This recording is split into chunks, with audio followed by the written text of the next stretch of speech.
Olá, tudo bem? Muito boa tarde a todos vocês que estão aqui nos acompanhando por esse canal do YouTube da Irmandade Nossa Senhora da Ajuda. Muito obrigada! Estamos iniciando um novo ciclo aqui com esse bate-papo cultural. Deixa eu me apresentar primeiro. Eu sou Alessandra Nascimento, sou jornalista, também sou professora e estou aqui com um professor, um querido amigo, um escritor, professor Gustavo Falcon, que está lançando duas publicações importantíssimas que marcam a história de Cachoeira, uma sobre a Irmandade Nossa Senhora da Ajuda e a outra sobre a Irmandade Nossa Senhora da Boa Morte. E ele vai estar conversando sobre essas publicações nesse exato momento com a gente. E, claro, como não podia deixar de ser, muito boas-vindas, professor. Muito obrigada também ao diretivo da Irmandade por estar nos concedendo esse espaço para esse bate-papo. E agora eu gostaria de saber do senhor, professor, como é que o senhor está? Como é que está essa emoção para essas duas publicações importantíssimas sobre a história e o legado cultural? Conversa um pouquinho com a gente, professor. Boa tarde, Alessandra. Boa tarde a todos que nos assistem.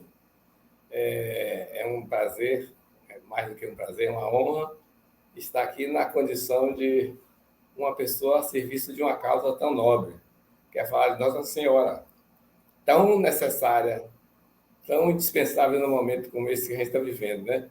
Momento de final de pandemia, de possível início de uma guerra, de fatos tão complicados para a história da humanidade. Então, eu acho que a gente deve aproveitar essa oportunidade para refletir um pouco em torno a isso.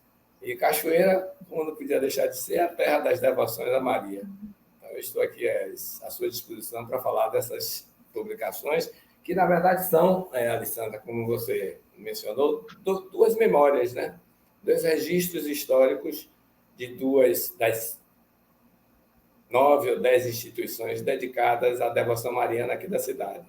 São dois registros produzidos pelas Irmandades, que foram resultado de um trabalho coletivo das instituições, com apoio governamental e envolvendo muitas pessoas, e que eu me integrei com absoluta honra, porque é um trabalho dos mais nobres. As duas publicações vão ser, na verdade, lançadas ainda. Você está aqui antecipando um pouco os fatos.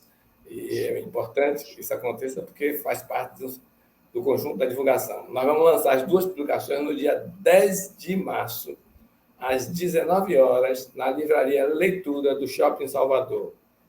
Possivelmente com participação de figurantes da Festa da Ajuda, talvez cabeçorras, talvez alguns mandus, e das confreiras da Irmandade da Boa Morte. Nossa, que maravilha, que festança, e nesse momento tão especial para a gente está buscando a retomada, né, depois de um ciclo tão desafiante que passamos com a pandemia, e o senhor nos brindando com essa história, com essa leveza em formato de publicação.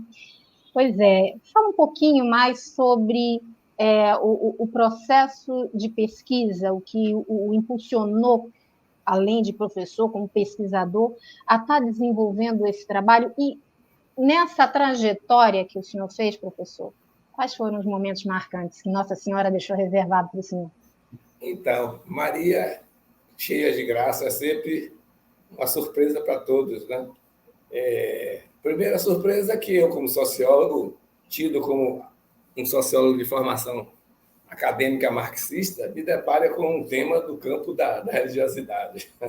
É a primeira vez que eu me debruço para trabalhar sobre tal tema, e isso faz parte de uma longa conversão que vem se operando na minha vida. Na verdade, é uma reconversão, porque eu sou batizado e crismado pela Igreja Católica e rompi com Deus por força de toda a motivação cultural de minha geração, que, como é natural, nos momentos de formação social, rompeu com as origens paternas e tal, para assumir em rebeldia atitudes inovadoras. Então, na minha geração intelectual, vamos chamar assim, era moda romper com Deus. Fazia parte do charme intelectual das pessoas, artistas e intelectuais, e se tornarem materialistas, o que, felizmente, não é uma regra inalterável, conforme pode se ver. Então, meu recontato com a Maria é um recontato maravilhoso, de um autor que agora vê mais criticamente a questão da religião e que se interessa por ela e que pode aprender,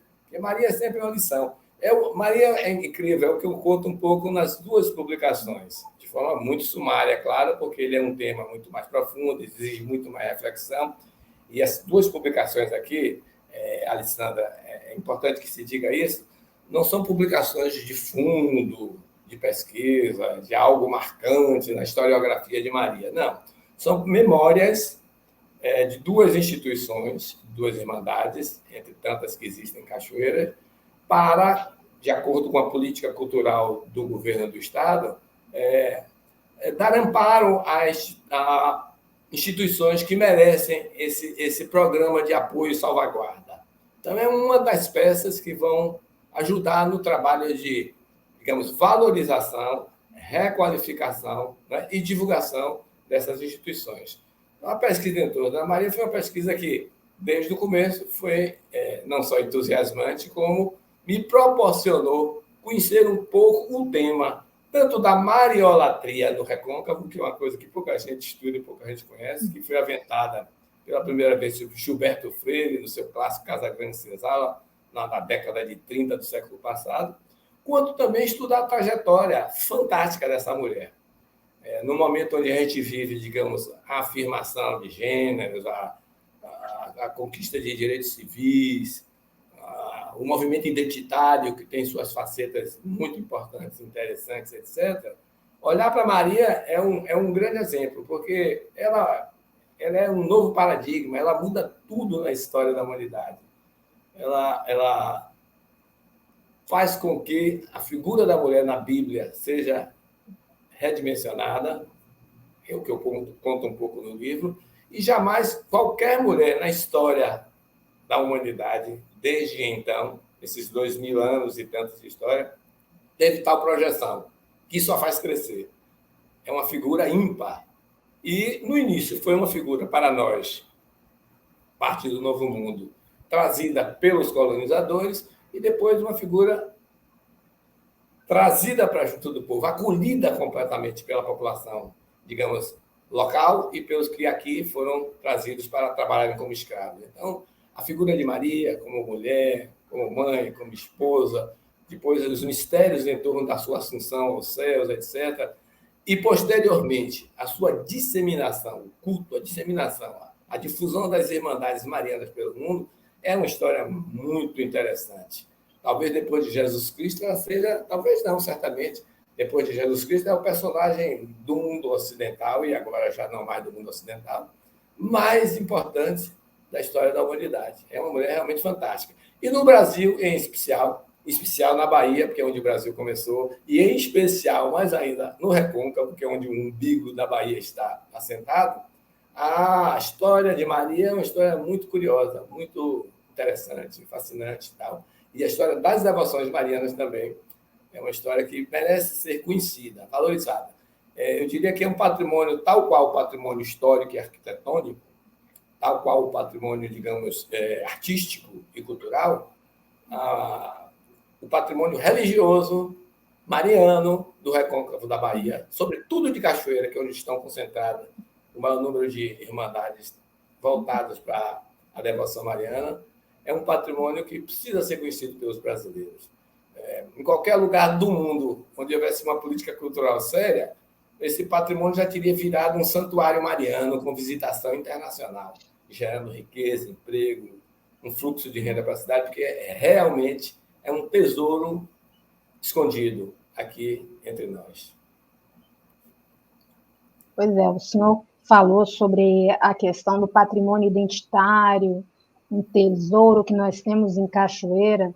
Eu li uma crítica sobre a sua publicação, no qual o senhor fala que nem mesmo o regime castrista, né, de Castro, conseguiu impedir que o povo tivesse adoração por Maria, né? E a gente trazendo aqui para a nossa realidade da Bahia, a questão cultural, né? toda a situação acolhedora que envolve esse processo. Com certeza o senhor se deparou com muitas histórias ali das próprias pessoas envolvidas, né, nas Irmandades.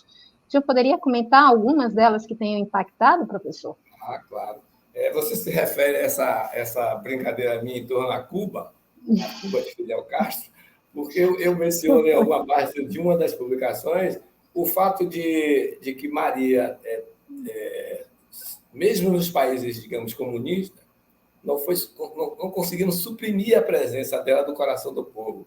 Ela, por exemplo, é a padroeira de Cuba, com o nome de Nossa Senhora da Caridade. Sim, porque isso é uma coisa interessante, Alessandra.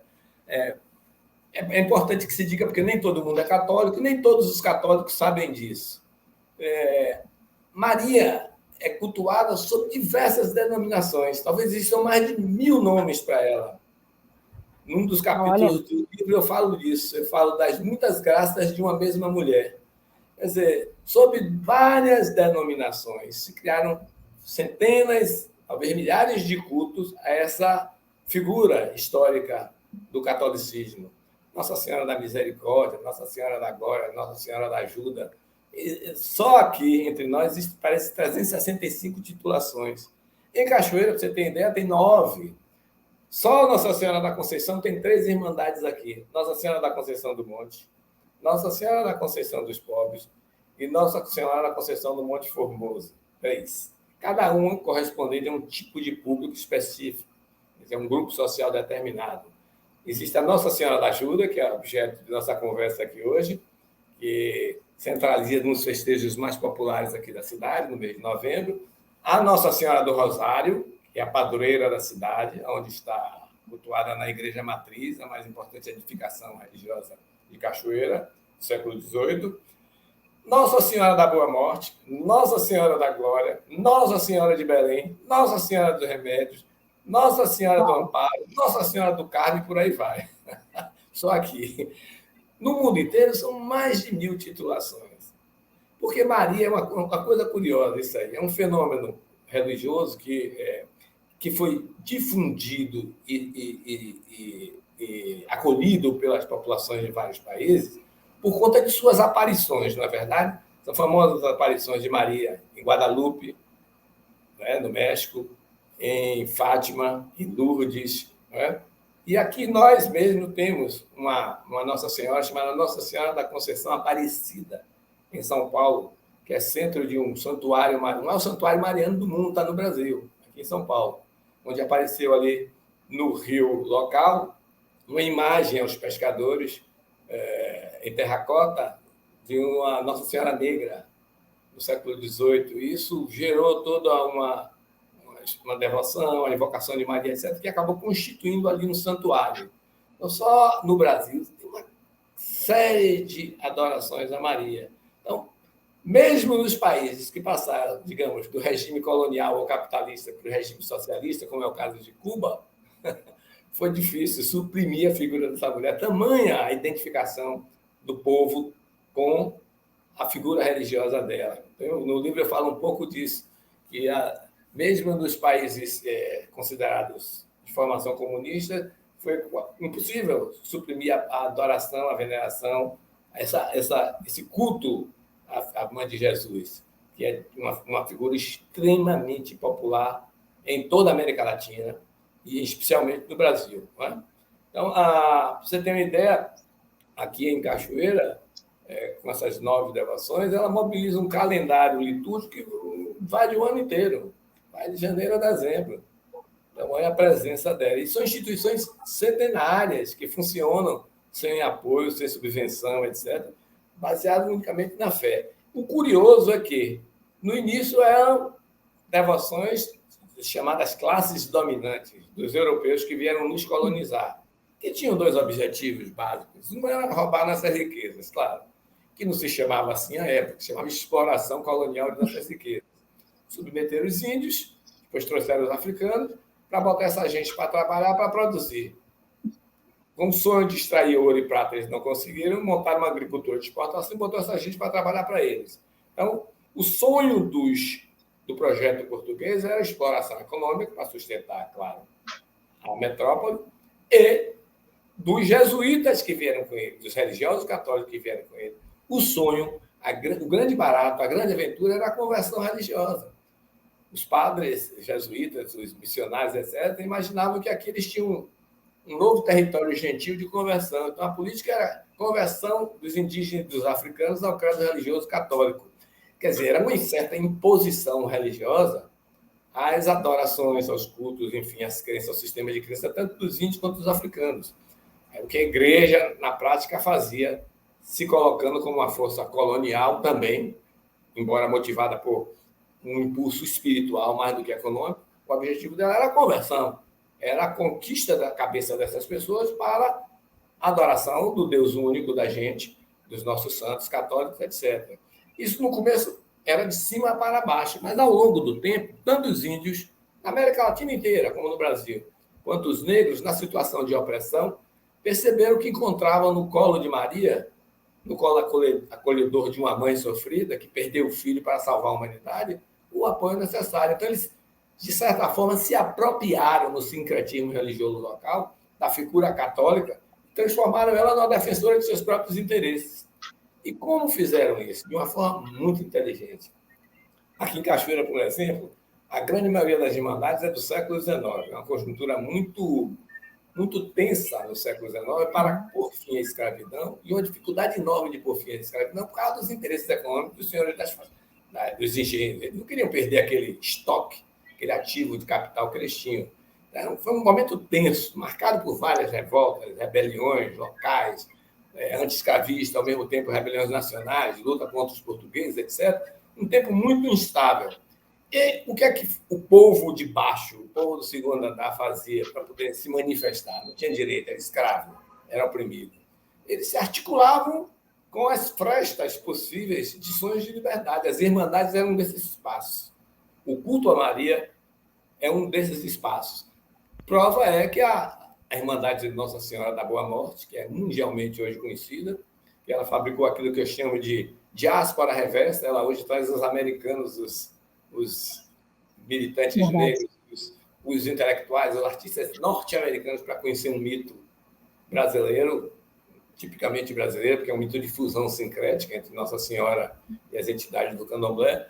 Prova que ela é uma entidade, em pleno século XIX, que só congrega negros do sexo feminino, senhoras já provectas, com certa idade, e todas adeptas do candomblé, o que parece uma contradição. Como é que alguém vai para a Irmandade religiosa dedicada à devoção à Nossa Senhora, que é a mãe de Jesus, e a da Macumba? Parece uma contradição, mas isso é só uma aparência. Em essência, eles cultuam as duas coisas, professam as duas fés e são ardorosamente fiéis a Maria. Eles fazem todos os ritos votivos, tanto referentes aos orixás, quanto aqueles previstos no calendário litúrgico da Igreja Católica. E é essa a graça, essa é a grandeza, esse encontro de culturas, esse diálogo gerando um novo sistema de crença, que é a característica que você não vê em nenhum outro lugar do mundo, a característica, a identidade, digamos assim, é a marca, a característica mais marcante da cultura da gente aqui. Então, a Maria, que era a Maria original da Bíblia, de Jesus Cristo, etc., ela também se ajusta aos corações dos povos dominados, colonizados, negros, índios, etc., e vai conquistando esses corações e sendo atraída também, obviamente, pelos signos culturais dessa gente. Então, a mariolatria é um assunto demasiadamente importante, muito, muito, muito importante para a Bahia, porque é uma marca identitária da gente. E é um tema que precisa ser publicizado, discutido, conversado, como você está fazendo aí agora, para poder a gente valorizar esse tesouro que está aqui, praticamente inexplorado. Essa que é a história. Maravilha estar conversando com você, professor. Bom, eu gostaria mais uma vez de agradecer aqui a Irmandade Nossa Senhora da Ajuda, todo o diretivo, nesse momento que estou aqui conversando com o professor Gustavo Falcon sobre a publicação que ele está lançando agora no dia 10. Queria também abrir esse momento para todos vocês que estão nos acompanhando a fazer perguntas para o professor Falcão, né? Falar um pouquinho sobre o livro dele, ele vai estar explicando. Tem algum questionamento, pode estar colocando aqui, eu vou estar transmitindo para ele. Então, me sinto muito feliz por estar aqui nesse momento, nesse canal. Pode falar, professor? Se você me permite, eu gostaria de falar um pouco da história da publicação em si. Porque, como eu falei no início, ela é uma história que resulta de um processo coletivo. Eu fui apenas o escolhido para, num tempo muito curto, porque a encomenda foi feita praticamente para ser entregue em um mês e 10 dias no máximo. Eu fui o escolhido para botar essa memória no papel. Mas o trabalho é um trabalho da Irmandade, das duas Irmandades, que são dirigidas por pessoas da cidade, pessoas que se dedicam, vivem intensamente essa realidade, portanto, pessoas que estão relacionadas com Maria de uma forma religiosa muito marcante e que eu acho que valeria a pena a gente mencionar. Por exemplo, Nossa Senhora da Ajuda, a instituição, ela existe praticamente em função do trabalho de algumas pessoas, sobretudo do seu corpo diretivo, como você disse, que tem na figura de Aldo e de sua esposa, Maria Aparecida, Aldo Figueiredo e Maria Aparecida, dois baluartes, duas pessoas completamente dedicadas a isso. Inclusive, no livro eu menciono um fato curioso, porque Maria é idolatrada, é venerada, é adorada, etc. Embora os católicos não gostem muito de usar essa palavra, porque é adorado só a Deus, só a força e entidade superior, mas Maria é venerada como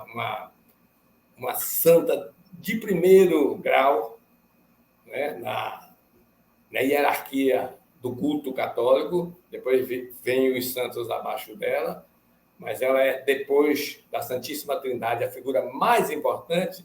Ela é venerada porque as suas aparições foram marcantes no mundo, revelando coisas muito interessantes para a história da humanidade. Mas ela, na verdade, para essas pessoas que são crédulas, que participam dessas gravações, acontece toda hora na vida das pessoas. No livro eu menciono o fato de Aldo, que é o presidente atual da Irmandade, a pessoa que dirige, ele próprio foi beneficiário de uma dessas graças de Maria. Essa história está... Não vou contar aqui, porque perde a graça para quem vai ler.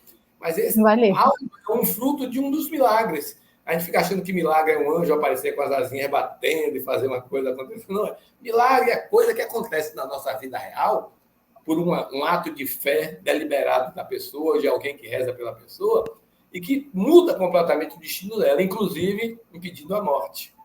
Então, a graça de Maria acontece na vida da gente a toda hora. A minha, por exemplo, já aconteceu algumas vezes. E essa graça é fruto de uma fé deliberada que a pessoa tem, a devoção que a pessoa tem.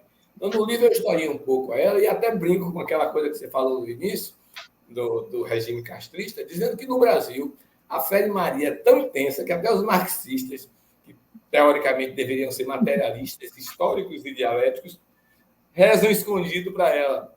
São devotos marianos, muitos amigos meus de esquerda, que confessaram isso, que passaram ao socialismo, mas jamais deixaram de crer em Maria.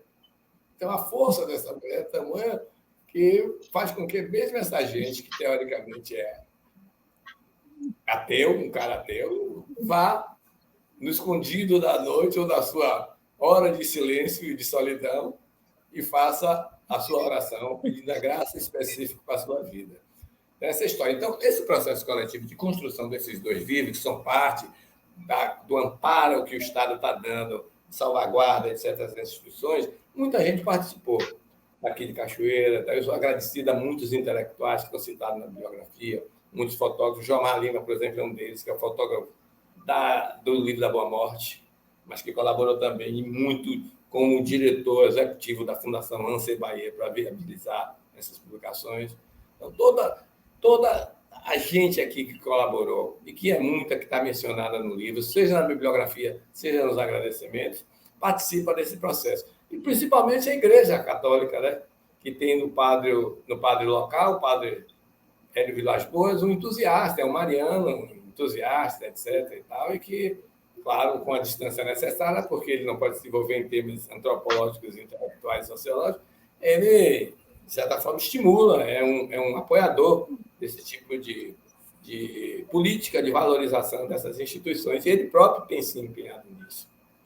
Não é verdade? Sim, pois é. Professor, só um instantinho.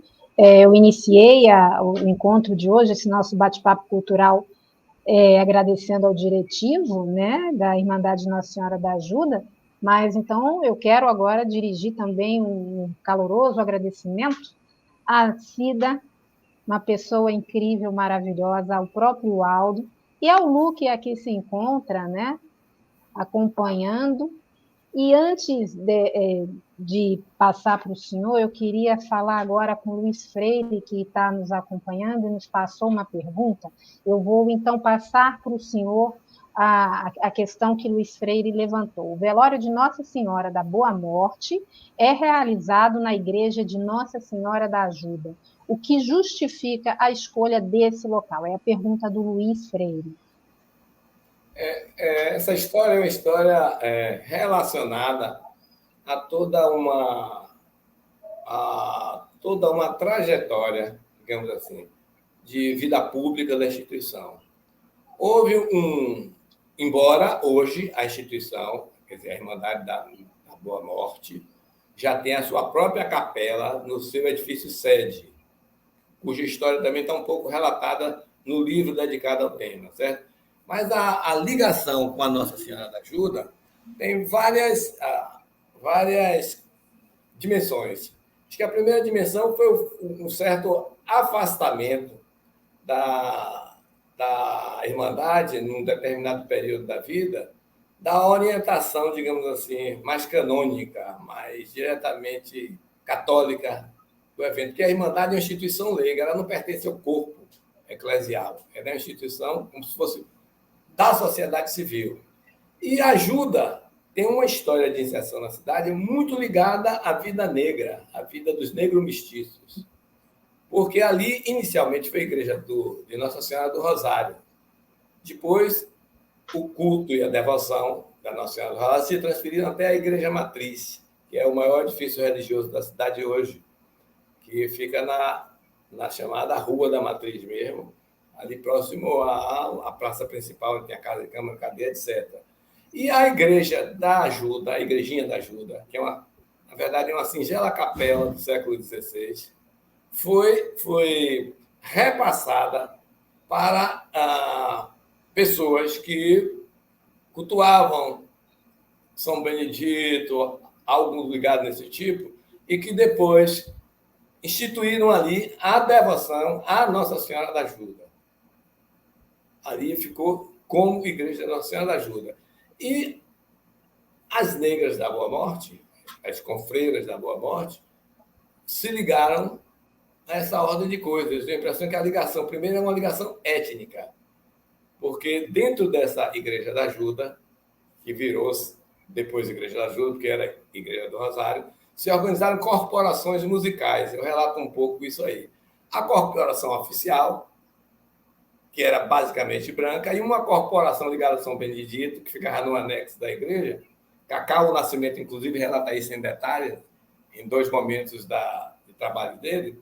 A corporação musical ligada aos negros depois se constituiu como uma organização independente que foi, por litígio, se alojar na igreja de Nossa Senhora do Monte, debaixo das graças de Santa Cecília, formando, com o maestro Tranquilino Bastos, uma espécie de filarmônica, uma filarmônica, que é a atual lira siciliana. Então, as negras da Boa Morte sempre tiveram, claro, óbvio, por uma questão de origem racial, étnica, uma ligação com o lado da sociedade, digamos, mais negro ou negro mestiço da sociedade de Cachoeira. Então, a Igreja da Ajuda era muito identificada como lugar desse tipo de devoção durante um certo tempo.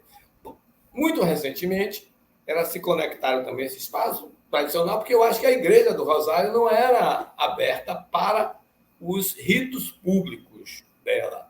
Elas fazem a missa lá, etc., mas não era aberta para os ritos públicos dela, que são realizados no Largo da Ajuda, que tem um lado mais, digamos, errado, chamado erradamente de profano, samba, essas coisas todas, que seriam inconvenientes se realizarem dentro da igreja matriz ou na área próxima à igreja matriz. Então, a Igreja das Dores ficou sendo uma igreja tipicamente ligada aos ritos da Boa Morte, embora hoje elas tenham, desde que construíram sua sede, uma capela onde realizam sua missa própria, etc., em edifício da sede delas, que tem uma história também contada no livro.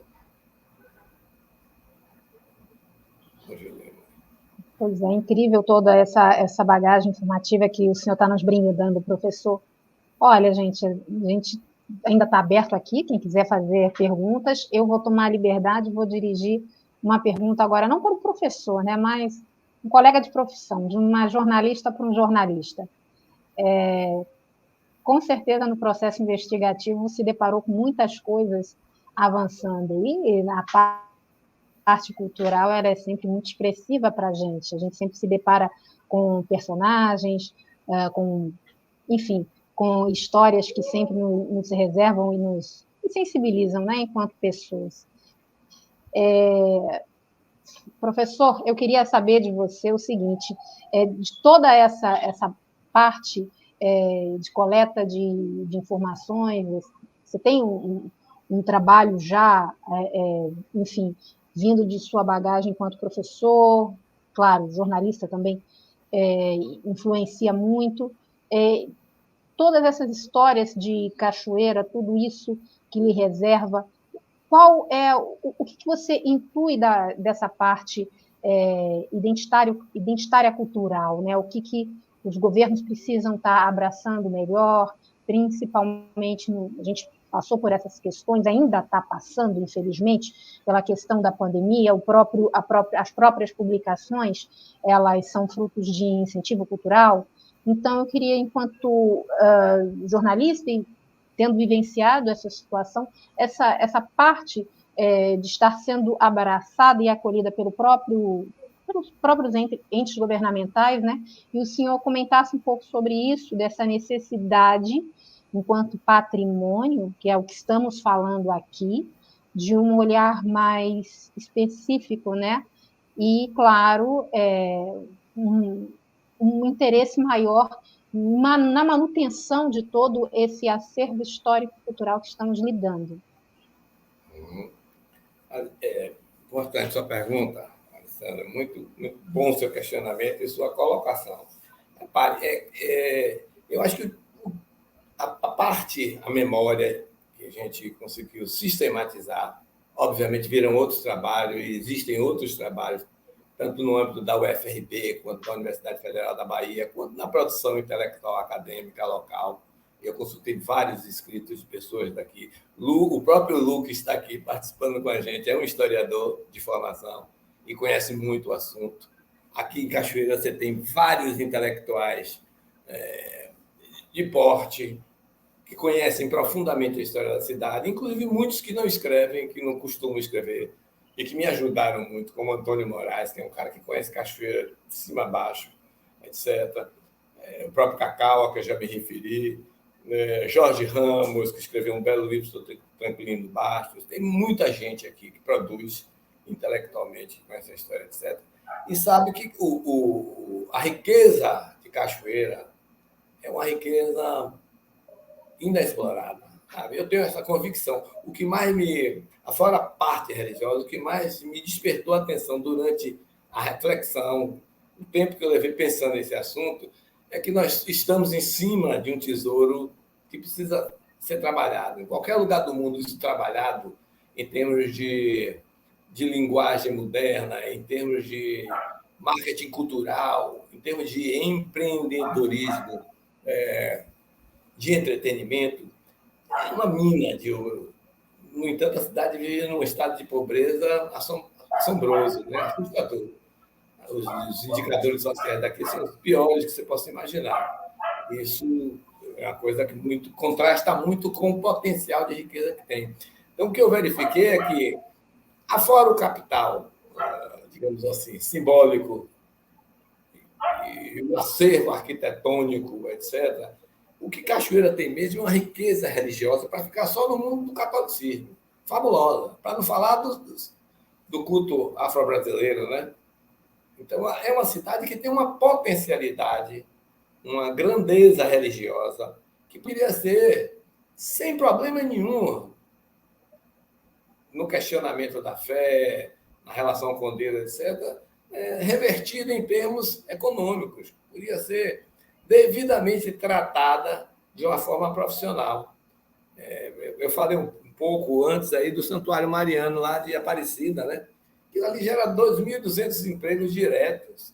É um trabalho social fabuloso o ano inteiro. Tem estação de televisão, tem Exato. portal, tem rádio, e se comunica com o mundo inteiro. Turistas do mundo inteiro visitam regularmente a cidade de Aparecida.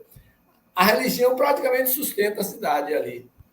Tem um bispo seríssimo conduzindo os trabalhos espirituais, que é Dom Orlando Brandes, etc. Um trabalho profissional de uma editora, um trabalho profissional de jornalista. É uma coisa muito bem pensada, muito bem construída, muito bem elaborada e que tem um retorno econômico fabuloso. Por que não nós, que somos anteriores a isso tudo, que temos 9 devoções funcionando, também não tratamos disso com mais afinco, com mais talento, com mais espírito empreendedor e com mais amparos governamental para transformar isso, quem sabe, numa alternativa econômica, explorando negócios ligados à religião, sem prejuízo para a religiosidade local. Então, isso o tempo inteiro me apareceu na cabeça como um aspecto importante a ser tratado pelas políticas públicas, pelas pessoas que pensam no desenvolvimento da cidade, por aqueles, tanto religiosos ou não, que conhecem a situação de pobreza do Recôncavo, que sabem que é preciso dar uma alternativa socioeconômica a essa gente, em termos de trabalho e renda, etc., e que milhares de tentativas, inclusive do turismo, já foram tentadas e não funcionaram. Eu acho que o turismo religioso seria uma saída econômica efetiva aqui, se ele fosse tratado com a grandeza que o tema merece. Isso parece que foi uma revelação de Maria para mim, como sociólogo preocupado com sempre questões de desenvolvimento, de combate à pobreza, etc., me ocorreu essa ideia de por que não transformarmos Cachoeira no Santuário Mariano?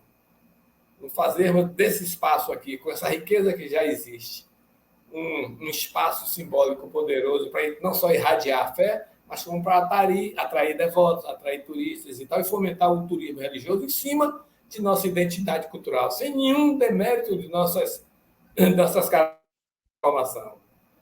Entende? Então, isso eu acho que é uma coisa que nós cachoeiranos, sobretudo a Academia Cachoeirana de Letras, que é informal, mas existe, que contempla vários intelectuais, todos nós amigos, poderia começar a se preocupar para, quem sabe, achar nisso, já que o turismo, a agricultura, a indústria, o comércio, não, até hoje, não representaram alternativa concreta para a saída da cidade dos níveis de pobreza que ela vive. Quem sabe Maria não conceda essa graça, quem sabe Nossa Senhora não desça aqui em corpo e alma, como ela aparece de 7 em 7 anos na Irmandade de Nossa Senhora da Boa Morte, e aconteça socialmente entre a gente, nos leve a uma condição de vitória contra a pobreza. Né? Olha Nossa Senhora da Vitória aí, olha Nossa Senhora do Rosário aí, trazendo essa luz para que a gente possa discutir em termos governamentais, em termos de ONGs, em termos de associações locais, essa saída, que é a saída de um turismo específico que o Brasil não está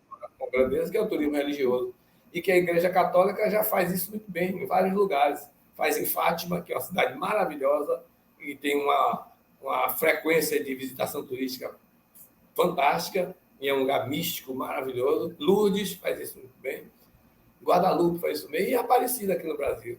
Cachoeira com tanta riqueza, com tanto potencial, e com esse charme de ter uma religiosidade afro-brasileira, que é uma coisa que não tem em nenhum outro lugar, não poderia também aproveitar essa sua grandeza? A gente tem que explorar as nossas capacidades e não querer imitar o outro. E é isso que eu acho que o nosso capital reside nisso, a nossa força reside nisso.